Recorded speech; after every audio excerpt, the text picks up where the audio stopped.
Chicago International Airport sparkled with lights, busy, buzzing, and cold. Everyone moved with purpose, as if they were either running from something or racing towards something else. Amid the suits, rolling briefcases, and designer handbags, Maya Brooks appeared quietly, a soft note in a loud symphony.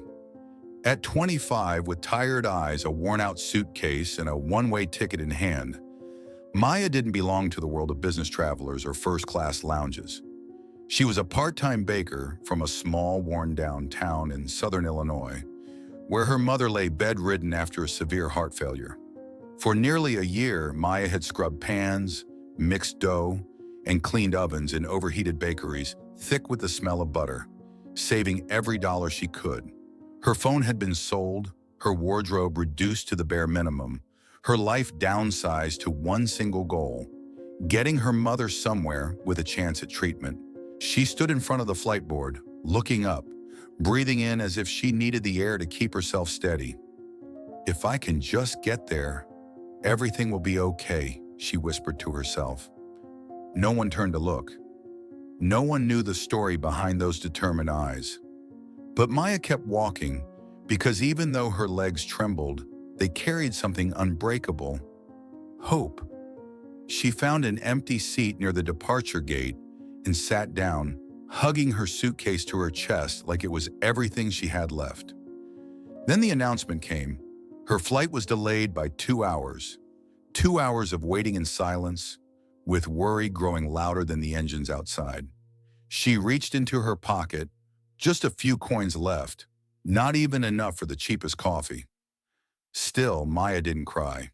The tears had already been spent back home. What remained was the silence, and a heart that refused to give up. The steady crackle of announcements echoed through the airport like a second heartbeat, constant, cold, and urgent. Maya sat still in the waiting area, her arms wrapped around her suitcase. She tried to stay calm, but the exhaustion and anxiety slowly crept into every breath. Then came a sound, small, muffled, but different from the rolling suitcases and hurried footsteps. A soft sob, fragile, almost lost. Maya lifted her head. She listened again, then stood and followed it. A few rows away, she found a little girl standing all alone. Her hair was messy, eyes swollen from crying, clutching a worn, cream-colored teddy bear. She didn't wail. She just stood there, silent tears rolling down her cheeks. "Hey there." Maya lowered her voice, kneeling down gently. "Are you lost?" The girl flinched and took a step back. Her big eyes were filled with fear, but after a few seconds, she gave a small, hesitant nod. "I'm Maya. What's your name?" "Zoe," the girl whispered, barely audible. "And this is Miso." She held up the teddy bear. "He's scared too." Maya looked around. People rushed past, eyes on their phones. No one noticing the child lost right in the middle of a crowded airport. "Zoe, are you thirsty?" Maya asked, noticing the girl lick her dry lips. She checked her pocket. Just a few coins left, enough for a small water bottle from the vending machine. Without hesitation, Maya got up, bought the water, and returned to hand it to Zoe. Zoe took the bottle, her eyes lighting up just a little. "You're like the fairy ladies from my storybooks," she whispered. For a long moment, James sat frozen in his chair, the weight of Zoe's words settling in his chest like a stone. He remembered Maya's eyes, not angry, not resentful, just tired, and the silence she left behind wasn't empty. It was full of everything he had failed to say. He realized then, this wasn't about pride anymore. It was about doing what was right, for Zoe, for himself, for her. For the first time that day, Maya smiled, not because she was happy, but because someone, even a child, saw the kindness in her that the rest of the world had overlooked.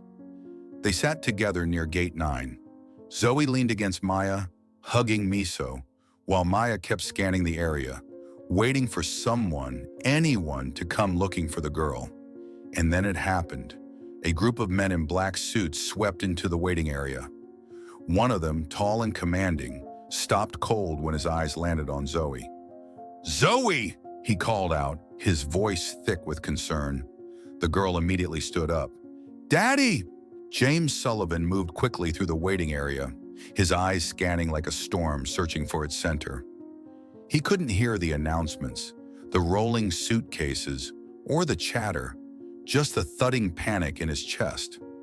Just minutes ago, Zoe had been sitting beside the aquarium, watching the goldfish swim.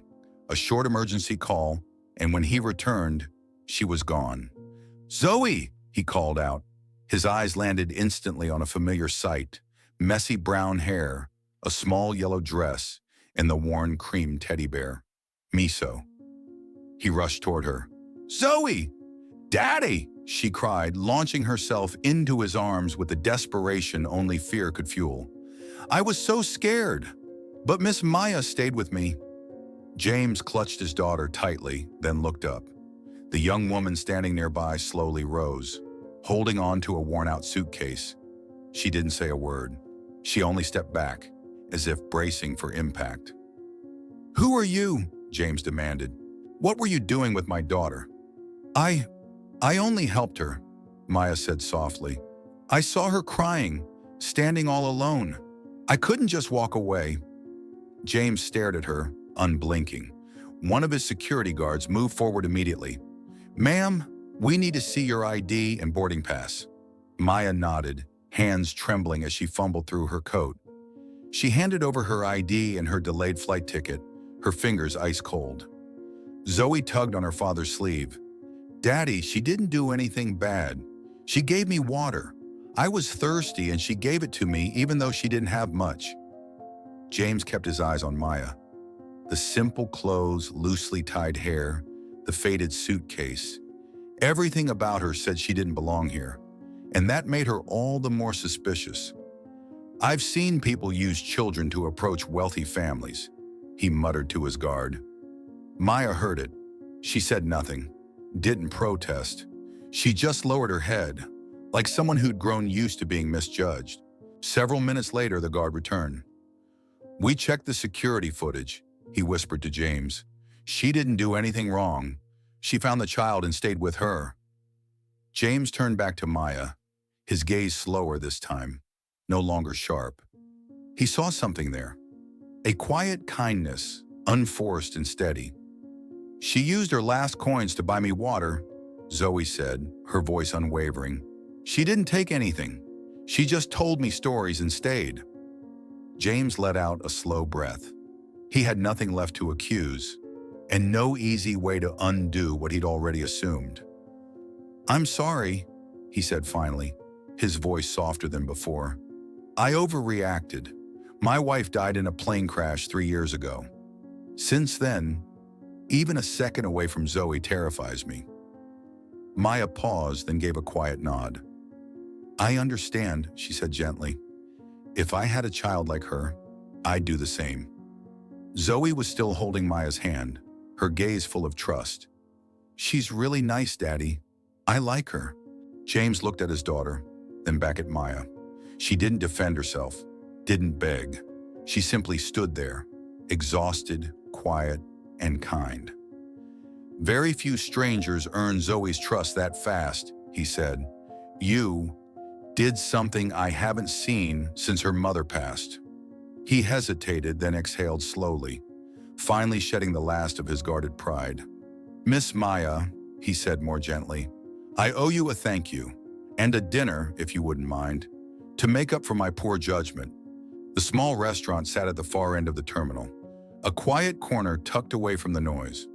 There were no flashy signs, no sleek furniture, just soft yellow lights, the gentle scent of toasted bread, and wooden tables worn by time. James hadn't chosen this place out of habit. It seemed he understood Maya needed a space that wouldn't make her feel out of place. Maya stepped in hesitantly. She sat across from James and Zoe, one hand resting lightly on the worn suitcase by her side, as if it was the only safe thing she had. Zoe, as always, was the first to break the silence. "They have really good chicken soup here," she said brightly. "I had it with Daddy before." James smiled faintly and turned to Maya. I usually go for the mushroom risotto. It's actually quite good. I'll try that, Maya replied softly. The word I came out gentler than expected, and James didn't seem to mind at all.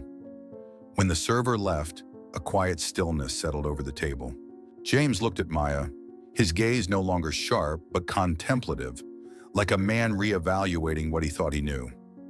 "Where are you from?" he asked. "A small town south of Illinois. I work part-time in a bakery." Maya paused. "My mom, she's really sick. Today's flight was to get her to a hospital here. I've been saving for a year." James nodded. He said nothing, but his expression shifted, lowered. Zoe stirred her water with a straw, then suddenly spoke. "My mommy died." Maya turned gently to her. She didn't ask why. She just listened. "I miss her a lot," Zoe continued, eyes unfocused. "Sometimes I dream she's reading me stories, but when I wake up, she's not there anymore." Her voice didn't break. It didn't rise. Just a small cut, soft, but deep enough to silence everything else around. Maya looked down, hands tightening in her lap. The pain in Zoe's voice mirrored too closely the night she sat by her mother's bed, afraid to close her eyes. "You're very brave, Zoe," Maya whispered. "I'm sure your mommy is so proud of you." Zoe turned, eyes shining with moisture, and suddenly stood up. She walked around the table and hugged Maya. "You remind me of her a little." Maya froze, then gently wrapped her arms around the small girl. Her heart clenched. She hadn't expected an embrace like that. Not tonight, not here. James watched them, fingers tightening lightly around his glass. He had lost so much. His wife, his peace, the softness inside him. But in that moment, he realized Maya had given Zoe something no wealth, no prestige, no perfect nanny ever could: honest comfort. Dinner came, steaming soup, fragrant risotto. They ate quietly, not out of awkwardness, but because each was protecting something fragile inside themselves. Zoe told small stories about miso, about the fairy tales her mom used to tell. James didn't interrupt. He listened, and he watched Maya. In the soft glow of the lights, her face was gentle, but carried a quiet depth he couldn't quite decipher. After dinner, they stepped back into the terminal. The airport remained busy, alive. But between the three of them was a stillness that didn't need explaining. James stopped, voice lower than usual. "I'm not always good at saying thank you, but tonight I really am." Maya gave a small nod. "Thank you for dinner." He added slowly, eyes more sincere than before. "No, thank you for giving Zoe something I couldn't. A night where someone truly listened to her." 3 days after their dinner at the airport, Maya received a call from an unfamiliar number. She was mopping the floor at the bakery when her budget phone began to ring, a replacement for the one she had sold to afford her one-way ticket. The voice on the other end was deep, polite, and unmistakably familiar. "Hello, Maya. This is James Sullivan." Maya froze, her hand pausing mid-sweep. "Zoe hasn't stopped talking about you," James continued. "She sleeps holding miso like she's afraid of losing something precious. I've been looking for a part-time tutor for her. If you're still looking for work, would you be interested?" Maya paused for a few seconds. She was juggling 3 jobs: baking, cleaning, waitressing, just to stay afloat. But in her mind, Zoe's face had never truly faded. It lingered like a soft string pulling her gently back. "If I can adjust my hours, I'd be happy to," Maya replied. From that day on, every afternoon after work, Maya visited the Sullivan estate, a large, elegant home that felt quiet, almost cold. At first, Zoe was shy, sitting close to Maya as she practiced letters and numbers. But within days, the little girl began pulling at her hand, asking questions, giggling when Maya read fairy tales in funny voices. They read books, colored drawings, baked cookies. Maya helped Zoe trace the letter M in the word mommy, and the girl looked up and asked softly, If Mommy was still here, do you think she'd like you? Maya didn't know what to say. She simply hugged Zoe gently and whispered, I think she would. James usually observed from afar, but gradually he began to join them, first at his desk nearby, then on the garden bench. One day he even shared a story about being teased in school for wearing thick glasses. Maya listened. For the first time, she saw James not as a powerful businessman, but as a father trying to piece together a broken world. Day by day, the house seemed warmer. Zoe laughed more, ate better. Maya began cooking with the housekeeper, reading bedtime stories, and occasionally spoke of her own mother, who had once told bedtime tales in a voice just as sweet. One afternoon, while Maya and Zoe were painting butterflies in the garden, James walked by and paused. Zoe looked up. Daddy, can we keep Miss Maya here forever? James hesitated. Maya looked up too, her hand stopping mid-brushstroke. Neither of them answered, but their eyes met, quietly, steadily. No rush, no promises, just something real beginning to take root, like a seed falling exactly where it was meant to. They weren't a family, not yet, but from the cracks, from the silence, something new was being written. Naturally, gently, without force. Saturday night. Maya stood in front of the mirror in the bakery's small changing room. The light blue dress she wore was borrowed from a coworker, nothing fancy but clean and well-fitted. She tied her hair low, dabbed on a hint of soft pink lipstick, and stared at her reflection a moment longer than usual. Tonight was Zoe's fall recital, the first time Maya was stepping into their world. She drew in a deep breath, trying to hold on to the new, fragile sense of confidence blooming inside her. At the grand school auditorium, she walked slowly past people in suits and evening dresses, clutching a small borrowed purse, eyes searching for her seat. Near the front, a neatly printed sign awaited, Maya Brooks, Zoe Sullivan's tutor. Just a piece of paper. But to Maya, it was something more. A tiny sign that she wasn't entirely out of place. Then the stage lights rose. Zoe stepped out in shimmering blue butterfly wings, her arms fluttering like soft petals. And the moment her eyes scanned the audience, they landed on Maya, not James, not the VIP section, just Maya. Maya smiled, waving gently, heart swelling with quiet pride. For that brief moment, she believed she belonged. After the show, Maya moved into the bustling hallway filled with guests chatting, sipping wine, and taking photos. As she approached Zoe, a woman in a luxurious coat and pearls intercepted her. "And you are?" the woman asked, her gaze drifting down Maya's borrowed shoes and worn purse. "I'm Zoe's tutor," Maya replied calmly. "Ah, I see," the woman smiled, but the smile never reached her eyes. "The one James mentioned. Surprising. He usually doesn't bring the help to events like this." It wasn't loud, it wasn't cruel, but it was surgical in its precision, quiet, sharp, and cutting.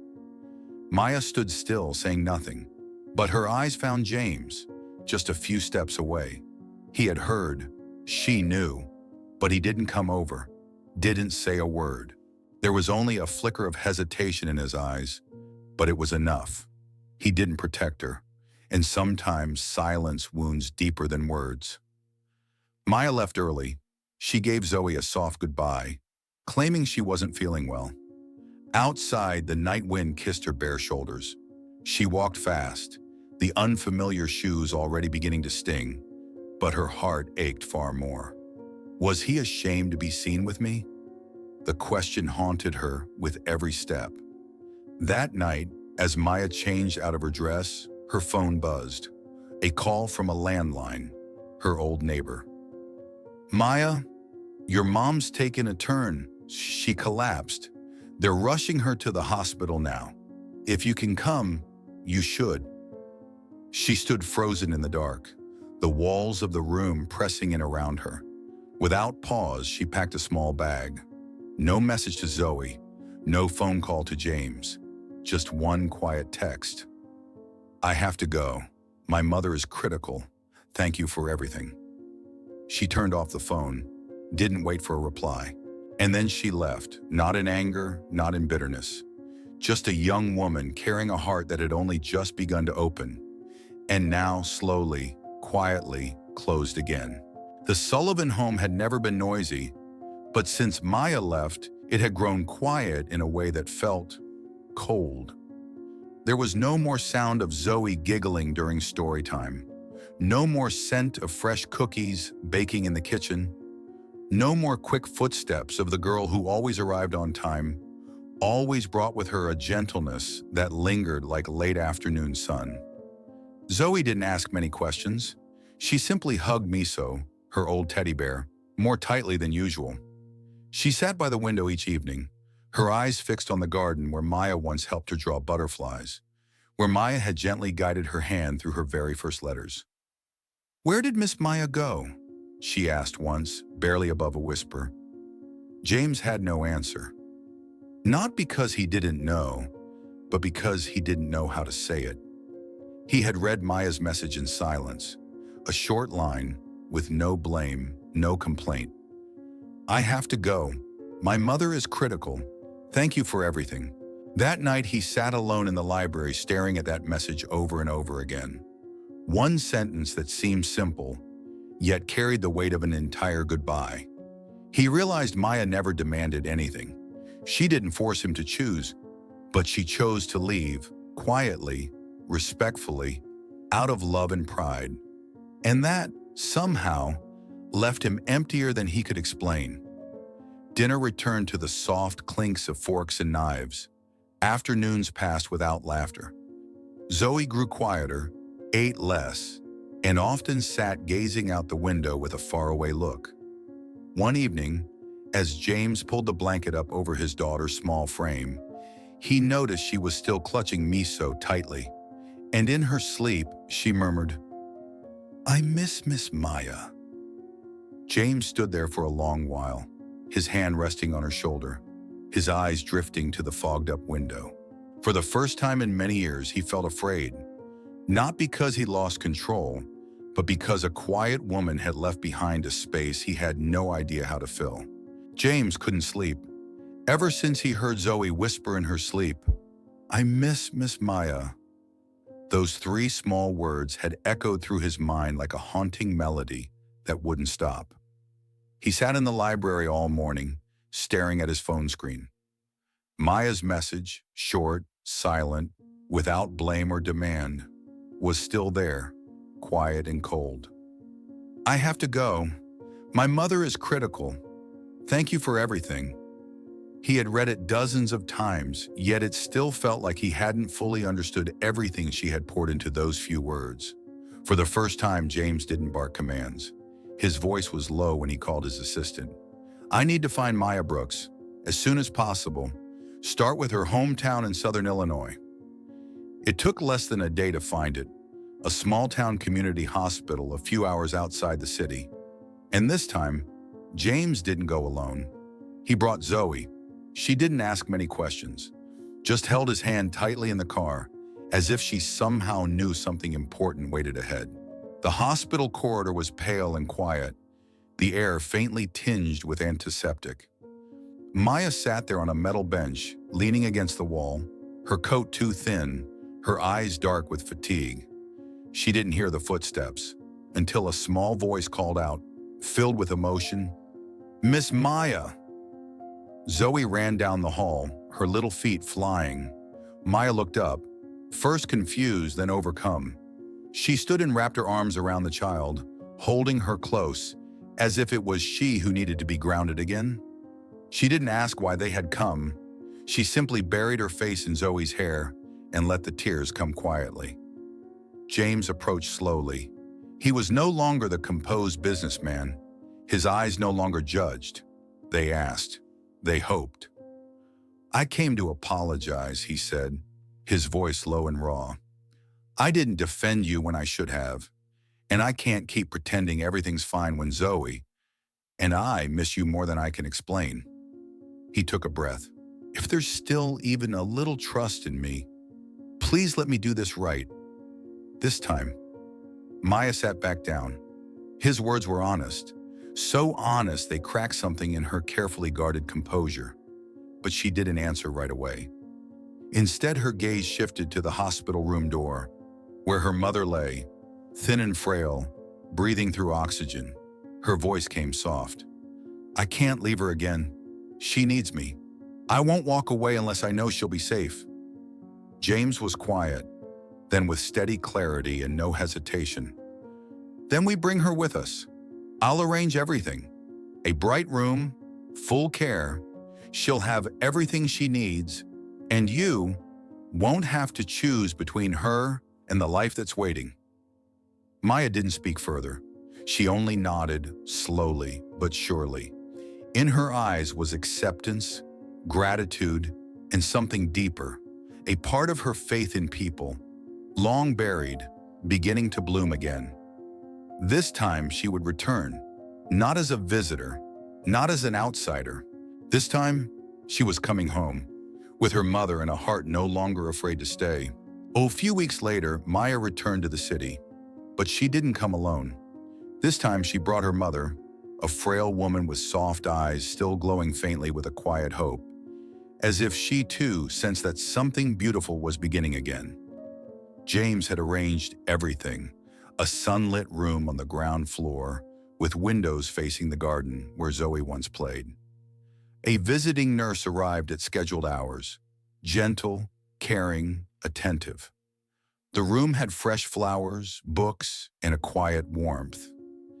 Everything was prepared, not lavish but thoughtful, as if James had begun seeing life through someone else's eyes. When the taxi pulled up at the Sullivan home, Maya stepped out first, opened the car door, then helped her mother out. Zoe burst through the front gate, running straight into Maya's arms, as if the time apart had only been a long dream. I counted every day, you know, she said, cheeks glowing with joy. Maya smiled, fully, deeply, with warmth and quiet relief. I missed you too, so much. Shom. From the front door, James emerged. His gaze met Maya's, not the guarded look of someone measuring another, but the honest look of a man learning how to let someone in. He didn't speak much, just nodded, then moved forward to help with the bags. It was only a brief moment, but Maya felt it, and as the day unfolded, she felt it again and again. James no longer kept his distance. He showed up in the kitchen, not to direct or demand, but to ask, "What's for dinner?" Or sometimes just to sit at the table, peeling apples, pouring water, listening as Maya and Zoe baked cookies or told stories. Once, Maya saw him sitting in the garden, quietly reading Zoe's favorite children's book, so he could match the funny voices Maya used when she read aloud. One afternoon, while Maya watered the plants, James brought out a tray of tea. He didn't say anything, just sat beside her on the old garden bench. They didn't speak, but the silence was not empty. It was comforting, close. Maya noticed. James was changing, not with grand gestures or big speeches, but in small, consistent ways. He was learning to listen, with his presence, his eyes, his patience. He no longer tried to control everything. He was learning how to just be. That evening, as Maya passed the library, she saw James closing a project folder.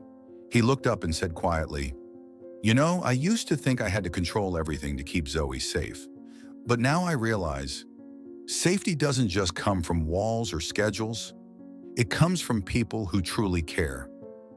Maya didn't answer. She simply nodded, but inside her, something softened. She no longer felt like an outsider. No more hesitant steps, no more invisible lines to avoid. This time, when she entered the kitchen, sat by her mother's bedside, or listened to Zoe whisper dreams under the blankets, she knew it. This time, she had come home, and she hadn't come back alone. That afternoon, soft sunlight spilled across the garden behind the house. Bougainvillea petals floated gently through the air, painting a quiet, tender picture. Zoe sat on the grass, cutting paper and pasting butterfly wings onto her new collage. Maya sat beside her, gently wiping the vase she had just arranged. James sat across the wooden table, sipping a warm cup of tea. No one said much, but the silence between them was no longer distance. It was rare peace. Zoe looked up, her wide eyes glowing. "Miss Maya." "Yes, sweetheart," Maya smiled. Zoe paused for a beat, then asked in the smallest, most honest voice, "Can you stay with me forever?" The question floated like a feather, small but enough to stir everything inside. James froze. His teacup paused midair. Maya looked at Zoe, then turned to James. No one answered right away. They didn't need to. Maya's eyes met James's, and in that moment, they were no longer strangers. All the unsaid words, the quiet hesitations, the past wounds, they dissolved in a single gaze. Then Maya gently reached out her hand, not urgently, not expectantly, just naturally. And James took it, firmly, softly, without a word. Zoe smiled, folded her paper, and hugged me so tightly, as if she just received the answer her heart was waiting for. There was no confession, no promises, just a warm afternoon, one steady hand finding another, and a silent agreement between two hearts once broken, now quietly building something new. From the hospital room window upstairs, Maya's mother watched quietly. The room was small, tidy, filled with gentle light. She sat on a cushioned chair, hands resting on her blanket, eyes following the scene in the garden. 3 people sitting close, smiling in silence, then laughing again. She couldn't hear what they were saying, but she saw, clearly, that held hand, that softened gaze, and the way her daughter smiled, a real smile, bright and light like sun after rain. The corners of her lips curved slightly, just a small smile, but one that carried the feeling of spring quietly blooming in her chest. For the first time in many years, Maya's mother believed in miracles again. Not perfect, not easy, but just enough to call it a little bit of magic. 1 year later, in the sunlit garden of that house, James and Maya held a small wedding. No extravagant gown, no grand venue. Just a gentle afternoon, soft laughter beneath the trees, Zoe carrying a bouquet down the aisle, and Maya's mother seated in the front row, holding her daughter's hand during the most sacred moment. Maya didn't cry, but her eyes shimmered. James held her hand, squeezing it gently, his gaze steady and full of peace. They had come a long way to be here, not because it was easy, but because they chose each other, every day, with kindness and honesty. As vows were whispered beneath the trees, a soft breeze carried the sound of laughter. Zoe twirled in her dress like a flower, and Maya's mother watched with teary eyes, her wrinkled hand never once letting go of her daughter's. It was quiet, sacred, enough to heal years of silence. Not long after the wedding, in a room filled with sunlight and soft lullabies, a baby's cry rang out, round, strong, alive. Their son with curly hair and eyes that mirrored Maya's smile. Zoe held him for the first time and whispered, "You're the next miracle in our family, you know." From then on, that house held a new rhythm. Tiny footsteps, giggles, claps as the baby learned to crawl, and quiet nights where Maya rocked him to sleep in James's arms, while Zoe scribbled diary entries about her ever-growing family. Maya's mother recovered slowly but surely. She no longer stayed quiet in her room. She walked through the garden, watered plants, played with Zoe and the baby. But what made her happiest wasn't her improving health. It was seeing her daughter smile. Not a forced smile, not a brave smile, but the smile of a woman who finally lived as herself, no longer needing to sacrifice in silence. Maya once believed happiness was something distant, reserved for others.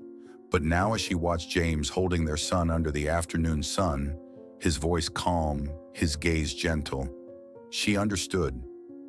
Happiness doesn't have to be perfect. It just needs to be real, built from little things. Someone who stays, a hand that never lets go, and a heart brave enough to love again. James once lived behind walls of loss, believing peace was no longer his to hold. But Maya and Zoe gave him what no success ever had: a home. Their family wasn't from a fairy tale, but it was the most beautiful story they'd ever written, built on choice, compassion, and the quiet days that stitched them together. Their love wasn't perfect, their family wasn't flawless, but it was real. And sometimes that's the only kind of miracle we ever need.